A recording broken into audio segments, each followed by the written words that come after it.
Hola, ¿cómo les va? Bienvenidos a un nuevo programa de Proyectar, esta propuesta que recorre arquitectura, construcción, urbanismo, obra pública y patrimonio arquitectónico de la provincia de Entre Ríos y de la ciudad de Santa Fe. Hoy vamos a hablar de distintos temas. Primero vamos a empezar analizando el concepto de ciudades inteligentes. Vamos a hablar con un especialista, con un docente universitario que está trabajando en distintas iniciativas, desde el campo privado y desde lo académico, como docente de la Facultad de Arquitectura y Diseño de la Universidad de Buenos Aires, el paranaense Leo Quitay. Nos va a dar algunos conceptos muy interesantes en cómo pensar las ciudades del futuro, en cuánto hay de nuevas tecnologías y cuánto de cambios culturales en este concepto de ciudad inteligente. También vamos a hablar de arte, vamos a recorrer la obra de Ricardo Calanchini, el artista santafesino que se relaciona mucho también con la arquitectura, con la concepción de los espacios, con la filosofía del propio artista que se plasma en sus dibujos y también en sus pinturas. En relación al patrimonio vamos a conocer la historia de unas casas en la ciudad de Paraná, unas viviendas que fueron muy importantes en la historia de la vida de Paraná y que a lo largo del tiempo han tenido un devenir zigzagueante en distintos términos. El periodista Claudio Cañete, que escribió un libro sobre las fachadas en la ciudad de Paraná, nos va a contar esta historia bien interesante. Y vamos a hablar de capacitación y de la capacitación en interiorismo. Estuvimos con Gustavo Weders, docente, interiorista él, y docente también del Instituto 12 en la ciudad de Santa Fe. Nos va a contar la oferta académica y cuál es la importancia de esta carrera que se está desarrollando muy fuerte en Santa Fe y en toda la región. Impermeabilizar. La solución definitiva a los problemas de humedad, filtraciones y goteras. Pinturerías del Centro. Distribuidor de pinturas Alba. Nexo Aberturas, la línea más completa en aberturas de acero, aluminio y PVC. Centro de la Construcción en Seco, la construcción en seco por los especialistas. Colegio de Arquitectos de Entre Ríos. Delegación Entre Ríos de la Cámara Argentina de la Construcción desde 1959, construyendo para el desarrollo de la provincia. Johnson Amoblamientos, cocinas diferentes. Vitrex, industrialización del vidrio, distribuidor oficial Basa y Blindex, integrante de la red Ecoglass. Banco de Entre Ríos, acá para vos. Primer bloque del Proyectar de hoy decíamos que vamos a analizar el concepto de ciudad inteligente, algo que se está hablando cuando nos referimos a urbanismo y a los nuevos abordajes de este problema. Leo Quitay es docente universitario de la UBA, paranaense él, pero también tiene un desarrollo en lo privado que tiene que ver con diseños de tecnologías inteligentes, diseños de sistemas autosustentables de iluminación pública que se están exportando, desarrollando no solo para la Argentina, sino también para distintos países a nivel mundial. Con esta trayectoria, con estos conocimientos y con estos saberes, le preguntamos a Leo Quitay qué encierra el concepto de ciudad inteligente. Bueno, inicialmente habría que pensar en el propio concepto de a qué nos referimos cuando decimos que algo es inteligente, como cualquier situación. En realidad, una persona inteligente no es aquella que tiene mayor capacidad, sino la que sabe cómo optimizar su capacidad y utilizarla de la mejor manera posible. Lo mismo pasa con las ciudades. Ciudades inteligentes quiere decir ser consciente de los recursos que puede tener una ciudad para desarrollarse o para sostenerse y utilizarlos de la manera más inteligente posible. Y dentro de eso yo equipararía que una manera inteligente es cuidando el ecosistema, tratando de que no solo la ciudad sea la que sobreviva, sino todo el contexto de la ciudad también. Y cuando abordamos este problema de las ciudades inteligentes, no solo tenemos que pensar en tecnologías o en infraestructura, sino también en el factor humano. Primero habría que definir que no existen ciudades inteligentes sin ciudadanos inteligentes, sin habitantes inteligentes. Vos podés tener todos los sistemas que vos quieras puestos en una ciudad para hacerla performática en cuanto al consumo de energía, la generación de recursos y demás, pero si tenés ciudadanos que no son inteligentes en el sentido de responsabilidad social hacia con otros ciudadanos y tiran papeles en la calle, no estás hablando de una ciudad inteligente. O sea, principalmente lo que hay que hacer es una formación social para tener ciudadanos responsables y ciudadanos inteligentes. A partir de ahí vos podés proyectar ya sistemas para optimizar todo lo que tiene que ver con la vida cotidiana en la ciudad, como ser el tráfico, la iluminación, la generación de energía, la limpieza, la seguridad, el flow, o sea, el movimiento diario de la población de una ciudad, dentro de la misma ciudad. Hay un montón de sistemas que se pueden implementar, pero previo a eso necesitas tener una educación o una cultura desarrollada para tener ciudadanos que habiten esa ciudad y que sean inteligentes. Lo que hace una ciudad inteligente son sus ciudadanos, no son los sistemas. Y más allá de lo que cada uno como ciudadano debe afrontar cuando piensa en cómo se comporta dentro de la ciudad, qué mecanismos utilizamos en las ciudades en las que vivimos, también hay que pensar en infraestructuras en el contexto actual. ¿Cuáles son las principales infraestructuras que tenemos que seguir de cerca? La tecnología más importante a desarrollar es la cabeza y la responsabilidad. Esas son las tecnologías que primero necesitamos desarrollar en las personas. Sin eso, los sistemas son buenísimos, pero no van a funcionar. Tampoco es llevarlo al extremo. Podés ir pensando las dos cosas en paralelo, pero la implementación de una de esas dos columnas en solitario no va a llevar por lo menos a un resultado exitoso del 100%. Y yo creo que el actual contexto es un contexto que está cambiando rápidamente. Estamos viviendo en una post-revolución digital. Ya la revolución industrial no va más, la revolución digital ya pasó y ahora estamos en una post-era digital. Y creo que las generaciones que vienen a ocupar el lugar de estas ciudades inteligentes ya están con un chip muy diferente al nuestro, que somos nacidos analógicos.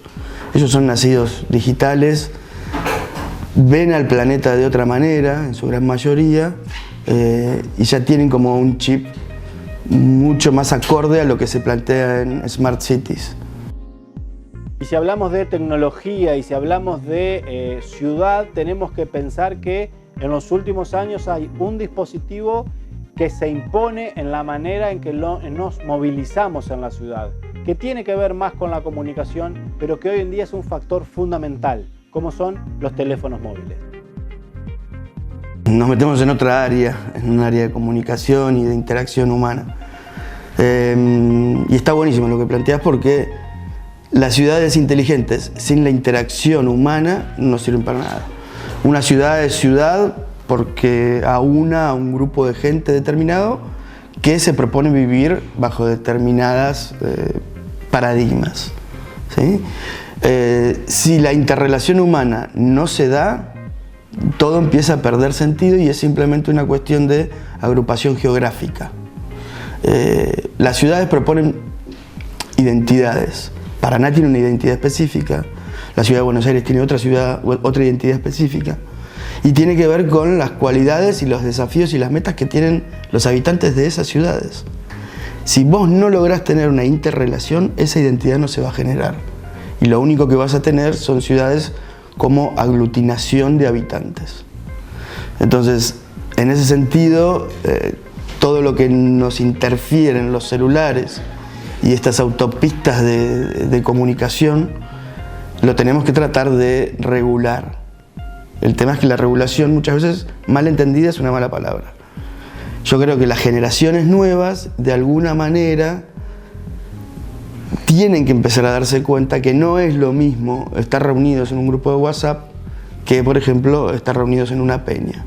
El contacto humano, el tono de voz, las miradas, la conexión en las miradas, lo cambia todo.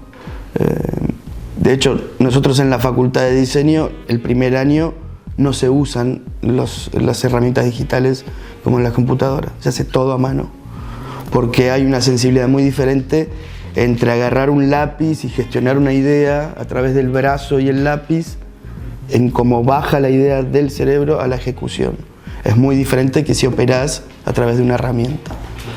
Lo mismo pasa con la comunicación. La comunicación a través de una herramienta digital propone una cosa, y la comunicación física a través de la mirada, a través de la humanidad, propone otra. Ni mejores ni peores, se necesitan de las dos.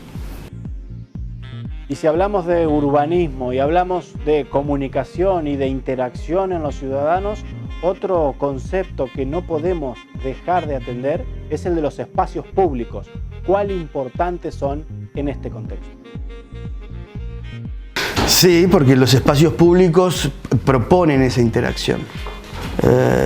Las plazas, los lugares de trabajo público, hay lugares que se plantean, no te diría como coworking, pero sí como unidades de trabajo, algunas al aire libre, algunas semicerradas, semicubiertas, y eso propone la interacción.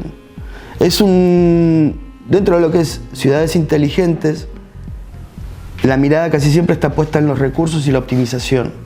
Y hay un planteamiento nuevo que tiene que ver con la interrelación de los habitantes y de generar esa identidad y ese sentido de pertenencia, para que el concepto de ciudades inteligentes no pase a ser un concepto frío, no pase solamente por una ciudad que optimiza sus recursos para lograr el mayor rédito o la mayor viabilidad de la ciudad, sino también generar una identidad y una calidez en la calidad de vida. Y otra de las cuestiones a la hora de pensar en abordar conceptos como ciudades inteligentes, que a veces parecen términos de moda o algo futuristas cuando se plantean el hecho de hablar de las Smart Cities. Bueno, a veces cuesta en este contexto de carencias de las ciudades que vemos, de la falta de infraestructura, de la falta de planificación que vemos a diarios en las gestiones de las ciudades. Ejemplos sobran, pero a veces hablar de estas cosas cuesta mucho en este contexto económico y político. Mientras yo vea gente tirando papeles en la calle, y siempre remarco eso porque es una cosa básica. Si vos tirás un papel en la calle, no es que no estás pensando en la ciudad, no estás pensando en la persona que viene caminando atrás, no estás pensando en la persona que puso un cesto, no estás pensando en la persona que se va a inundar cuando se tapen las alcantarillas, no estás pensando en el prójimo. Si no pensás en el prójimo, no hay ciudad posible. Entonces, es como en tu casa. Vos no vas y dejás la heladera abierta porque no te importa si se va a pudrir la comida para tus hijos. No, vos estás pendiente de eso. ¿Por qué? Porque la gente que tenés en tu casa la querés y la cuidás. Lo mismo debería suceder con una ciudad. Por más que sean prójimos, que no sean familias directas, tenés que tener el cuidado por el que sigue, por el que viene. Entonces, para poder lograr esto, que hoy no tenemos infraestructura, que las calles están llenas de baches, que las cloacas son un desastre porque están hechas para otra cantidad habitacional y demás, necesitamos reclamar a los dirigentes que se ocupan de administrar ese tipo de recursos y soluciones. Y para poder reclamar, primero tenemos que estar muy conscientes de ser ciudadanos responsables, de no tirar papeles y un montón de otras cosas. Pero sí, el problema de la infraestructura inicialmente tiene que ver con un mal uso de los recursos. Recursos hay, muchas veces se utilizan mal. La falla en el planeamiento de las cosas es fundamental. Si yo voy a reparar una calle y a la semana después voy a reparar una cloaca, he perdido todo lo que hice y todo lo que invertí en la reparación de la calle. Entonces, a nivel planeamiento es fundamental tener una logística muy bien hecha y un programa de planeamiento muy bien hecho, interrelacionado.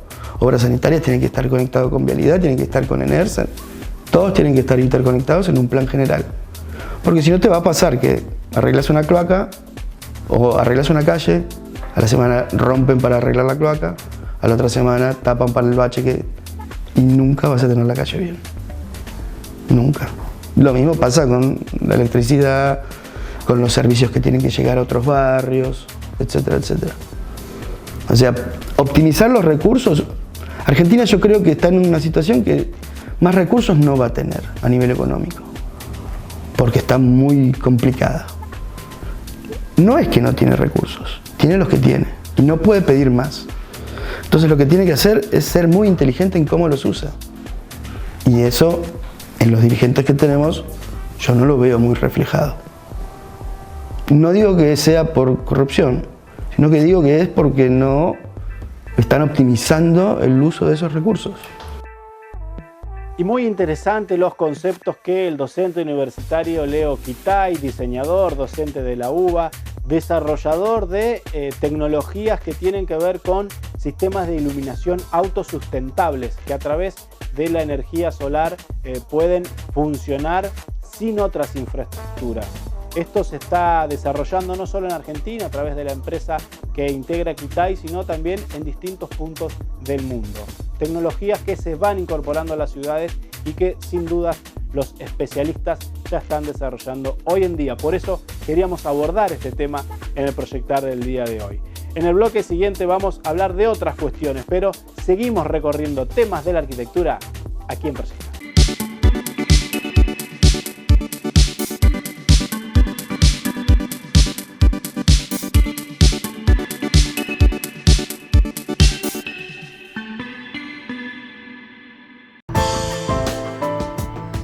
Cocinas Johnson. Diseños que definen tu estilo. Johnson, cocinas diferentes.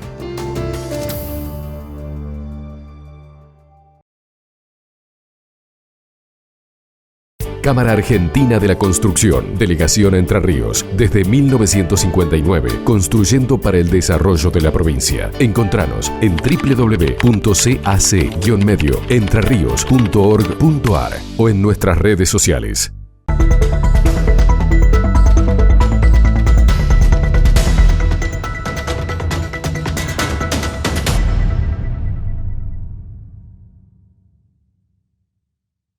Abrimos el segundo bloque del Proyectar del día de hoy y vamos a cambiar el eje de una nota más conceptual relacionada con el urbanismo. Vamos a pasar a hablar de arte, porque también la disciplina del arte se relaciona con la arquitectura, no solo por las cuestiones estéticas, sino también por cuestiones que tienen que ver con la configuración del espacio, del hábitat y, por qué no, de las ciudades en las que vivimos. Estuvimos en Santa Fe con Ricardo Calanchini, un artista de reconocidísima trayectoria, no solo a nivel regional, sino también a nivel mundial, con exposiciones en distintos lugares del mundo, una referencia a la hora de hablar de obras de arte en la ciudad de Santa Fe. Calanchini nos va a contar su relación con el arte y cómo se concibe él como artista. Yo considero que el arte, ser un artista, es una profesión extremadamente seria. Y por eso siempre hablo del artista del tiempo completo. ¿Qué significa? Esto es poder tomarla, la profesión, como la toma cualquiera otra profesional, que sería un abogado, un arquitecto, un médico. Es muy seria y considero que le tenés que dedicar todo el tiempo posible. Por eso siempre hablo de ese tiempo completo y no ser un pintor dominguero. Tomar esta decisión fue terrible. Hace 40 años, dentro de 2 años voy a hacer una gran muestra, que voy a cumplir 40 años de la primera muestra que hice en un museo. Ahí tomé como el punto de partida de mi carrera profesional. Indudablemente tengo 3 hijos, hoy todos profesionales, pero fue terrible tomar la decisión por la parte económica, ¿no es cierto? Pero jamás nunca me arrepentí y tampoco me voy a arrepentir ahora, que ya todo ha pasado, las tormentas grandes han pasado, pero fue una decisión importante. ¿Por qué? Porque eso te permitió no tener compromiso de trabajo. Me llamaron para participar en Estados Unidos, poder irte, poder generar todo ese tiempo, no depender de permisos para hacerlo. Bueno, esa fue una parte. Después, al tomar ese compromiso en algo que es una pasión que la traigo pienso de que nací, de dibujar, es un placer tan enorme que tengo de poder trabajar en esto y trabajar todo el día de artista. Para mí eso es importantísimo, porque no es simplemente estar sobre el soporte trabajando, sobre el papel o sobre la tela o sobre lo que sea, sino también del hecho de pensar la obra, pensar el trabajo, para dónde, por qué, por cuánto, las dimensiones.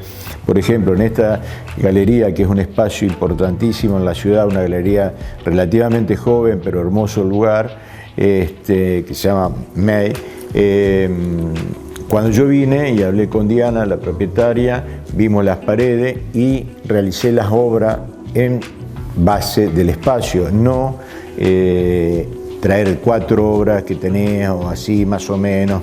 Eso también te lo lleva a ser un profesional y trabajar en función de la profesión. Y ahora nos vamos a detener en los proyectos de Calanchini que tienen que ver con lo constructivo, con los desarrollos constructivos y la relación entre el arte y la arquitectura. ¿Cómo concibe él estos dos espacios?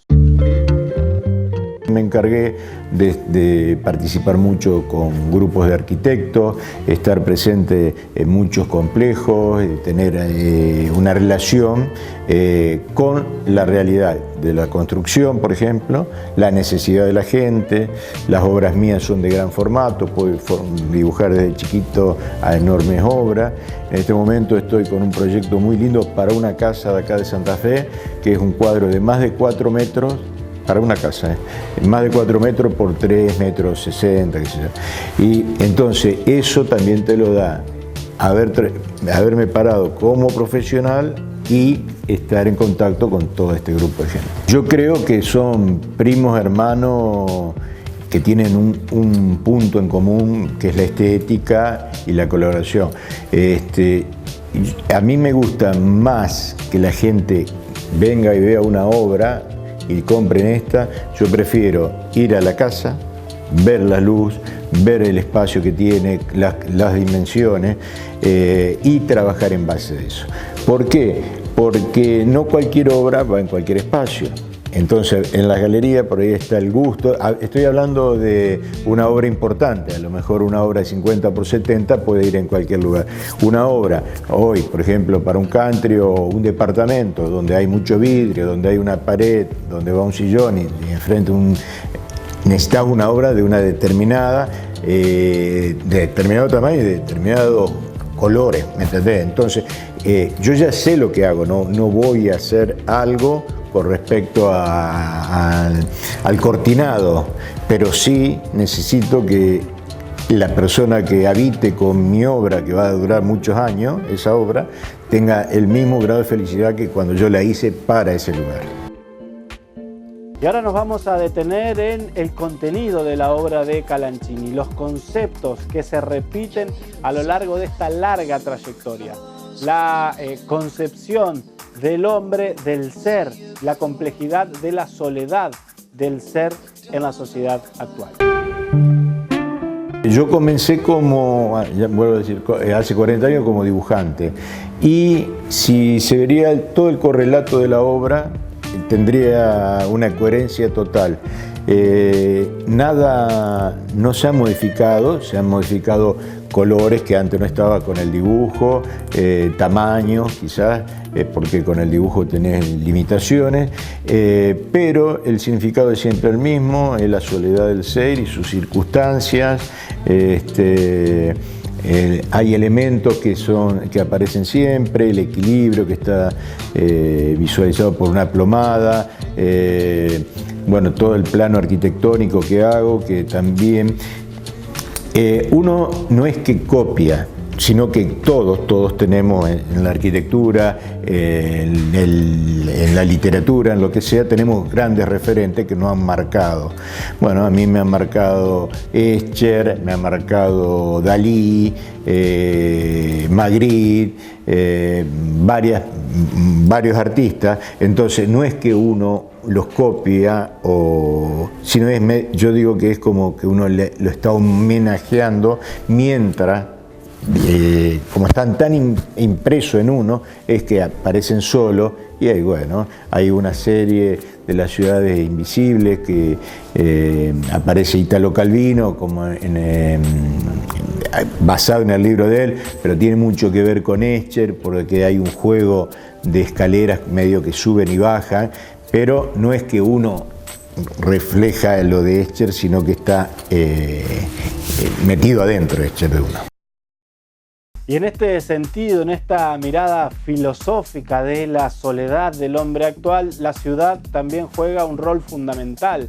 Le preguntamos a Calanchini en relación a su concepción de ciudad, a cómo ve él los problemas que traen las ciudades a las sociedades actuales y a la relación del arte con la ciudad. Yo soy extremadamente urbano y también digo por ahí que muchas de las obras son autorretratos, y por eso también hablo de la soledad, y la soledad está modificada a pequeñas ciudades, a grandes ciudades, donde el silencio que padece ese ser en ese gran bullicio tiene un peso muy especial.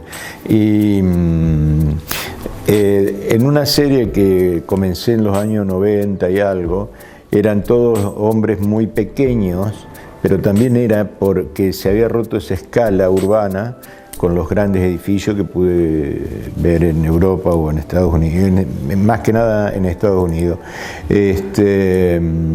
Entonces lo ponía como un ser muy pequeño, pero gordo era, porque tenía que ser muy fuerte para convivir con esas realidades. El arte hoy tiene un peso sumamente importante en todo. Hablemos de los diseños, de autos, de esto, de la arquitectura, por ejemplo, la cantidad de registros visuales que tenemos en la calle con enormes vidrieras, enormes carteles publicitarios.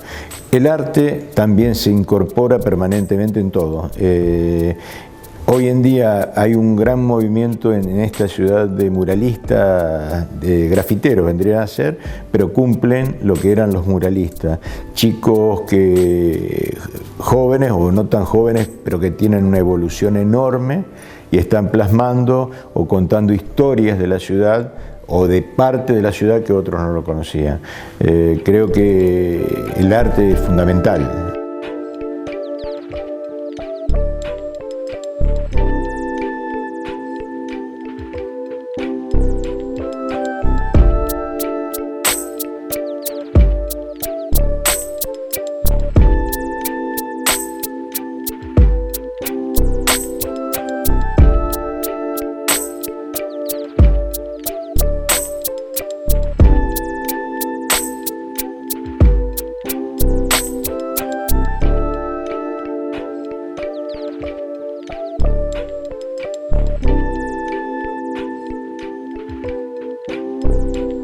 Y por último nos vamos a detener en las técnicas para la elaboración de la obra. ¿Cómo trabaja este artista que tiene bien diferenciada su obra en lo que es dibujo y en lo que es pintura?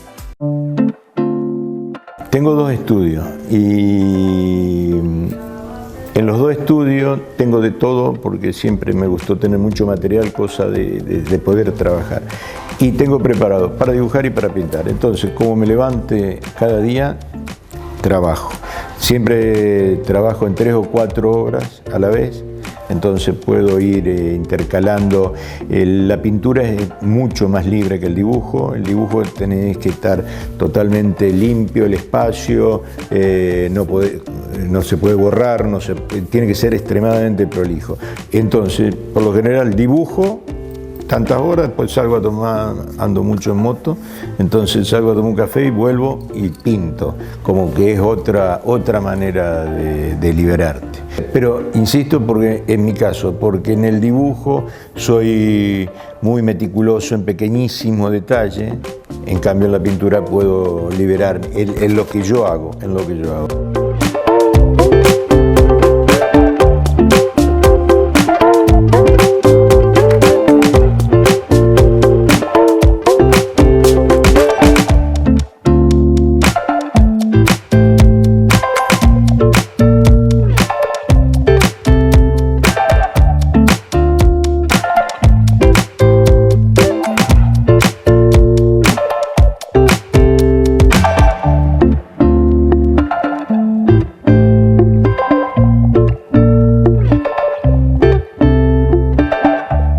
Pausa, la segunda muy breve y ya seguimos con más Proyectar.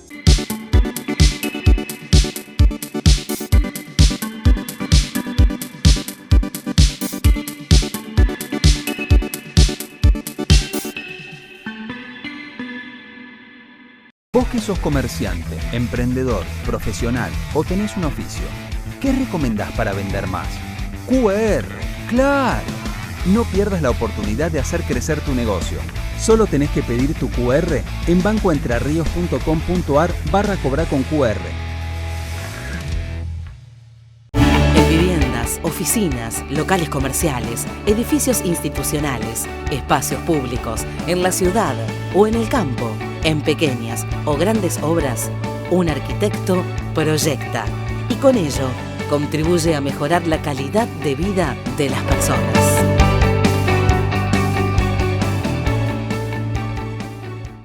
Cámara Argentina de la Construcción, Delegación Entre Ríos, desde 1959, construyendo para el desarrollo de la provincia. Encontranos en www.cac-medioentrerrios.org.ar o en nuestras redes sociales.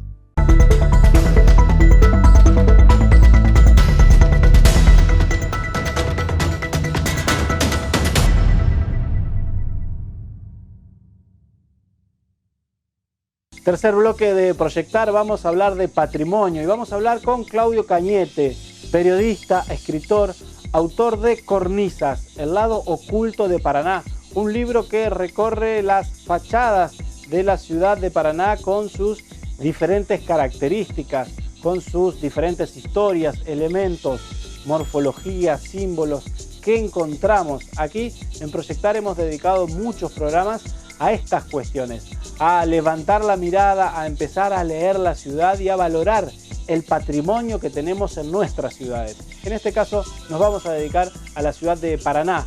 Con Claudio Cañete vamos a recorrer dos viviendas muy interesantes, dos viviendas en calle Corrientes, la vivienda de la familia Parera y de la familia Díaz de Vivar, dos viviendas referentes de una época, de la generación del 80 en la ciudad de Paraná, con un recorrido histórico, político y social muy importante para todo lo que se vivió en su época. Primero hay que aclarar que calle Corrientes es una de las arterias de Paraná que tiene mucha historia en cuanto a residencias y lugares que tienen que ver con los personajes, procesos sociales, historia de la ciudad de Paraná en definitiva. Pero estas residencias en particular, la de Ramón Parera, donde actualmente funciona la Universidad Popular, bueno, tiene ese halo de historia de donde, bueno, habitó un personaje muy importante de la ciudad de Paraná, de la provincia, familia de los Pareras, de Faustino Parera, que fue también gobernador de la provincia, y que, bueno, a lo largo de estos años ha tenido muchas utilidades que lamentablemente la han deteriorado por dentro. En todo caso, la utilidad que le da ahora a la Universidad Popular la ha salvado de que todo eso se siga transformando de manera negativa. De todas maneras, es un frente muy rico con elementos del barroco, algunos dicen con influencias de la arquitectura francesa. Bueno, eso queda por ahí para el debate de los especialistas. Y al lado, donde actualmente se puede ver una playa de estacionamiento, queda solamente el frente de la residencia del juez Filomeno Díaz de Vivar, Díaz de Vivar era el yerno de Ramón Parera, se había casado con una de sus hijas y esas dos residencias, para que vos te des una idea de lo magníficas que eran, tenían muchísimas habitaciones y los fondos llegaban hasta pasando la mitad de la cuadra en el corazón de toda esa zona y se comunicaban los patios. Lo que fue un lugar de grandes fiestas, de grandes reuniones sociales, de las principales familias que en algún momento después conformaron lo que sería el club social, sus fundadores, los iniciadores. Por ahí pasaba la intelectualidad, la política, ¿sí? Los referentes de instituciones intermedias y bueno, como ya te decía, Ramón Parera, una persona de la política, el juez Díaz de Vivar, te sintetizan un poco la riqueza de esas historias. Y el esplendor lo tuvieron a comienzos del siglo XX, fueron construidas en el último tramo del siglo XIX y fueron adquiridas por ellos mismos, digamos. Ellos fueron los primeros propietarios de estas residencias y tuvieron su apogeo en simultáneo con otras residencias particulares que también fueron construidas en la misma época, que algunas están sobre calle Andrés Pasos, por ejemplo, o sobre 9 de Julio.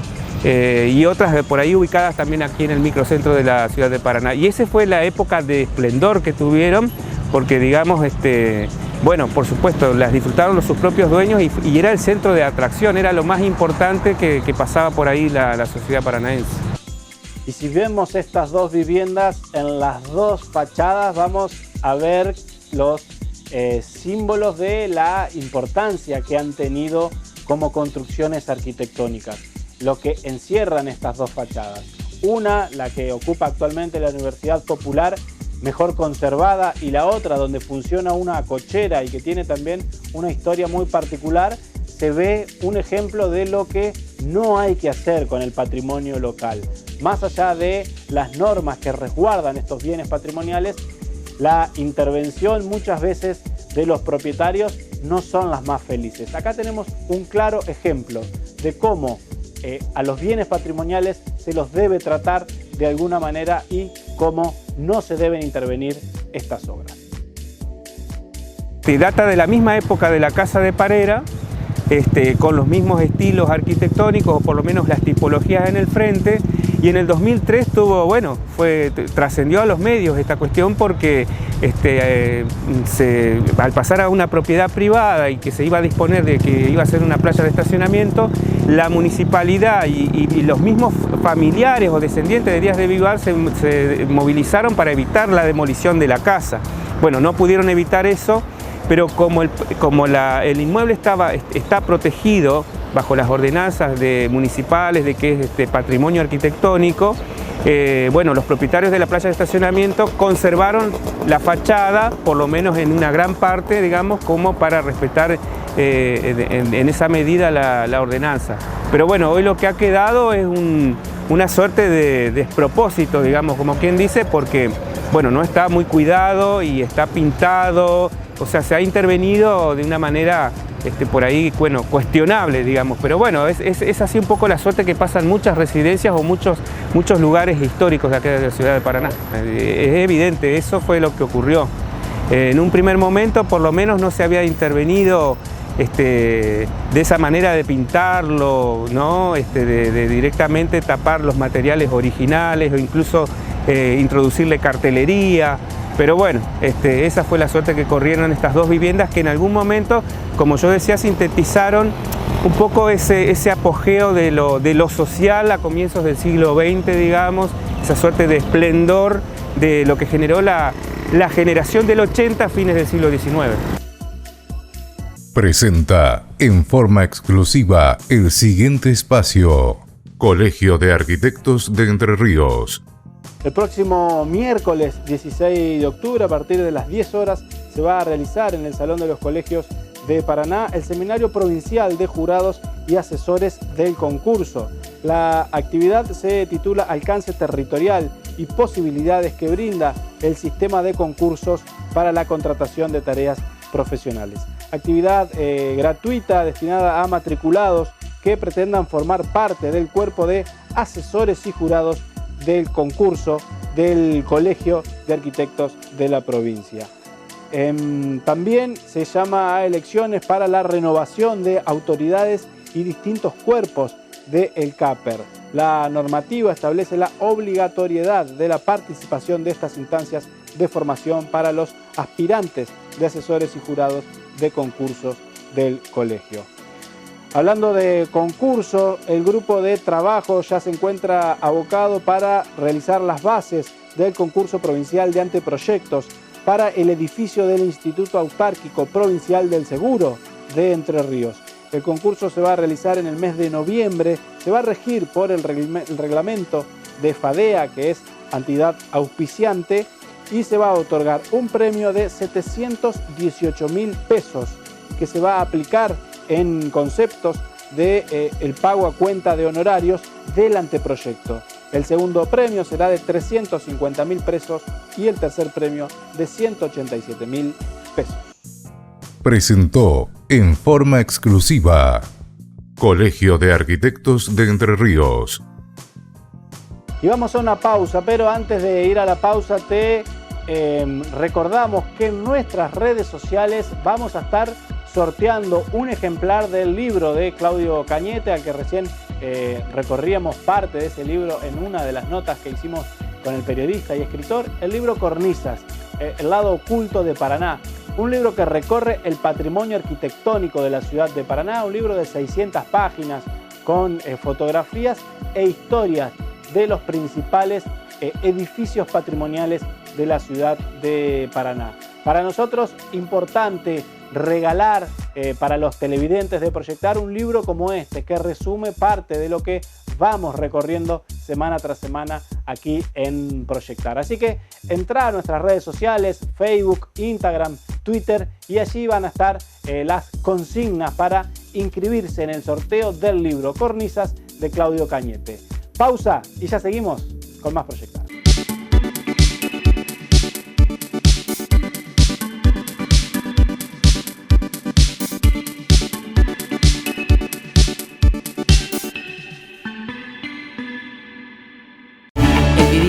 Oficinas, locales comerciales, edificios institucionales, espacios públicos, en la ciudad o en el campo, en pequeñas o grandes obras, un arquitecto proyecta y con ello contribuye a mejorar la calidad de vida de las personas.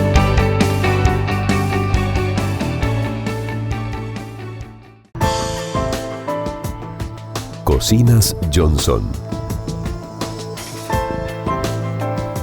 Diseños que definen tu estilo.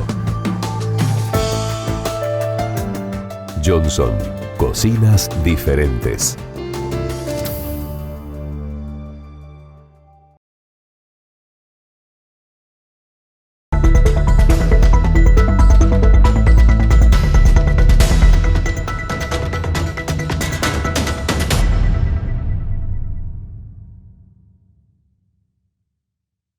Último bloque del Proyectar del día de hoy. Vamos a hablar de capacitación y de las carreras de ambientación de interiores que brinda el Instituto 12, el Instituto Gori en la ciudad de Santa Fe. Un instituto con carreras terciarias gratuitas, oficiales, con títulos oficiales que tienen validez nacional. No es un detalle menor hoy en día contar con una carrera corta, porque son carreras de 3 años y con mucha salida laboral. Gustavo Wedert, interiorista, que hemos ya entrevistado en algunas oportunidades en relación a sus trabajos privados, nos va a hablar aquí como docente y nos va a contar en qué consiste la carrera de ambientación de interiores. La Tecnicatura Superior en Ambientación y Decoración de Interiores es parte del Instituto Superior número 12 de la ciudad de Santa Fe, que funciona hace ya 25 años aproximadamente en la ciudad y que ha ido mutando según distintas cuestiones que tienen que ver con lo ocupacional. En este caso estamos estrenando, podríamos decir, este nuevo edificio que tiene ya 2 años de uso y que ha sido para la carrera y para las distintas carreras que se dictan en el Instituto 12 un logro importante después de muchos años.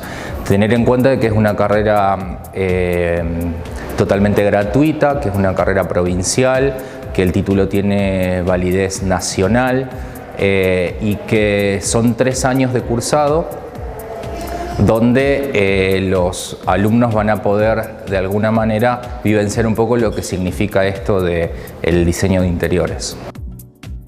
Y le preguntamos a Gustavo Weder qué otras carreras se dictan en el Instituto 12 Gastón Gori.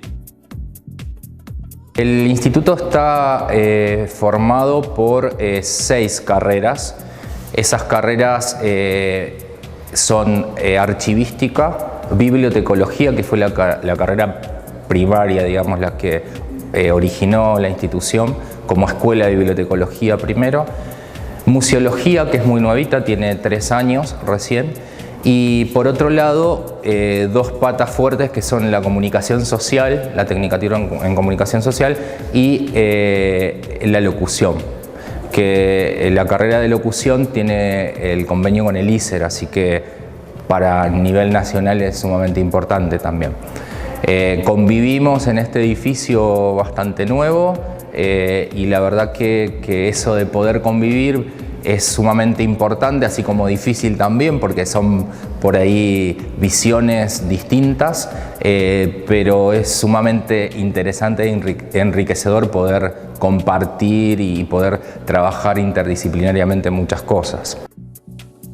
Y le preguntamos a Weder qué estudia un diseñador de interiores, qué perfil tienen los estudiantes que van al Instituto 12. El perfil de nuestro egresado tiene que ver con, nosotros decimos siempre que el fundamento es generar calidad de vida, o sea, eso es lo principal. Entonces, teniendo en cuenta eso, el desarrollo de los chicos desde ese lugar o del que fuera, porque tenemos muchos estudiantes que son adultos, que ya han transitado otras carreras y les gusta esto, o siempre les gustó y se anotan. Parten desde ese lugar, desde el generar un espacio habitable y desde ahí empiezan a trabajar en una construcción. Muchos tienen formación técnica y otros no, entonces bueno, hay que capacitarlos desde distintos lugares, todo lo que sea la instrumentación y el lenguaje del dibujo, que es fundamental para nosotros. Y como así también después todo lo que tiene que ver con materiales, estéticas, historia de los estilos. La carrera es sumamente completa en ese sentido y tiene áreas fuertes y troncales como son las áreas de proyecto y de práctica profesional. Tratamos, que es lo más complejo, que cada uno de los que va a egresar tenga por lo menos una instancia de práctica real. Como fuere, en los docentes por ahí tratamos de buscar esa manera o de generar convenios o trabajos con otras entidades como para que un paso por la práctica exista, porque creemos que es fundamental. Y en términos profesionales también es interesante pensar cómo se desempeñan juntos un arquitecto y un diseñador de interiores, cómo conviven estas dos disciplinas profesionales. Con respecto a la vinculación del diseño interior con la arquitectura, yo creo que son totalmente afines. Nosotros insistimos en el trabajo interdisciplinario. Yo particularmente desde una visión personal, como egresado de la carrera hace ya 25 años y hoy docente, después de ese transcurso y de trabajar en la profesión, creo que solos como tales no podemos ejercer la profesión. Es necesario poder entender eso, que el trabajo de manera conjunta genera otro tipo de cosas y enriquece la profesión. La arquitectura para nosotros es la base, o sea, de hecho los chicos que cursan esta carrera necesitan aprender de arquitectura para poder abocarse después a los interiores. Entonces, todo lo que tiene que ver con historia, con movimientos arquitectónicos y con estéticas se aprende. Después está la especificidad.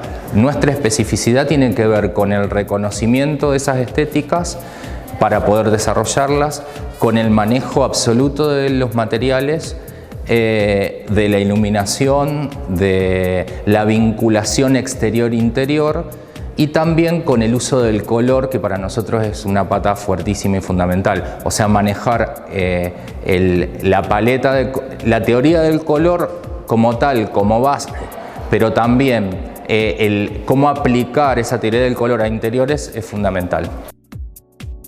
Y también pensar en la formación, en qué se diferencian, por ejemplo, la arquitectura del diseño de interiores. Hay una que es más técnica, otra más teórica. ¿Cuáles son las particularidades que tienen cada carrera en lo formativo? Yo creo que siempre digo que tiene la parte técnica justa, pero tiene la parte artística necesaria. Yo creo que ahí está esa complementariedad, porque nosotros tenemos un cuerpo docente que por suerte hoy somos muchos egresados y que tenemos claro ese perfil, pero también tenemos docentes que son arquitectos y que de alguna manera aportan eso necesario, como otros que son egresados de artes plásticas. Entonces hay como de alguna manera una complementariedad y distintas ópticas. Después cada uno de los alumnos va a tomar su recorrido, digamos. O sea, puede optar o tener elecciones hacia dónde querer ir. La carrera es bastante amplia en ese sentido. Yo creo que hemos agregado cosas que por el transcurso de la vida, digamos, actual, no solo nos dedicamos a diseñar viviendas, o sea, la vivienda es el elemento básico del hábitat humano, pero nosotros habitamos otros espacios. Entonces empiezan a aparecer, sí, locales comerciales, empiezan a aparecer estandes para ferias, empiezan a aparecer escenografías televisivas, o sea, en ese sentido es completa. Hemos agregado patas y así como también espacios exteriores. En tercer año hay una materia específica de la parte de paisajismo básico para viviendas o locales comerciales.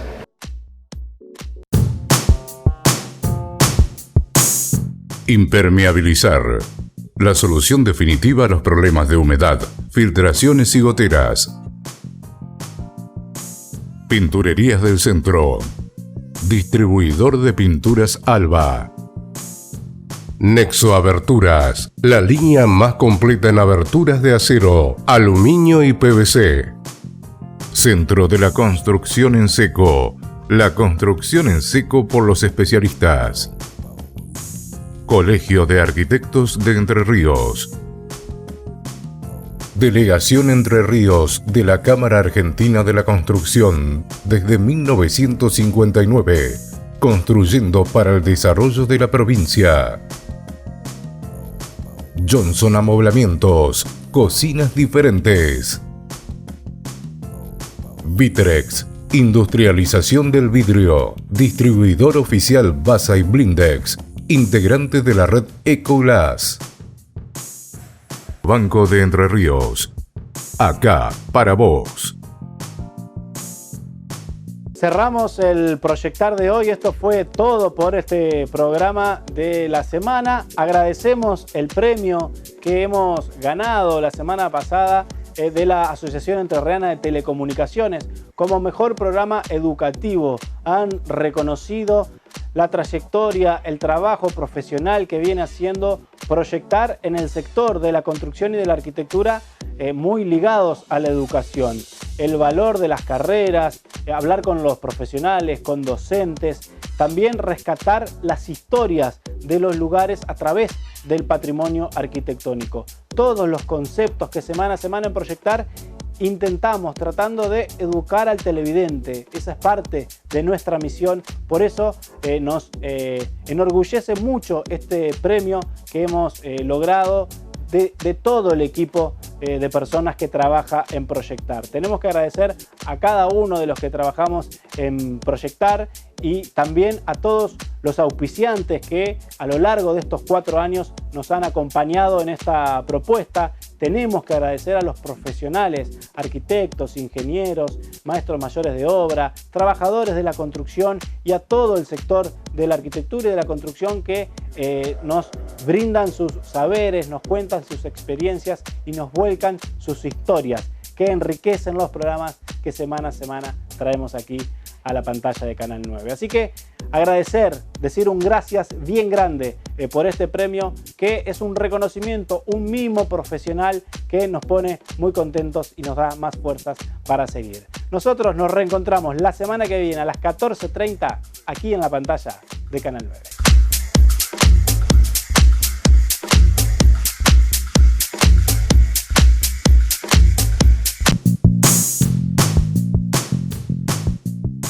Primero habría que definir que no existen ciudades inteligentes sin ciudadanos inteligentes, sin habitantes inteligentes.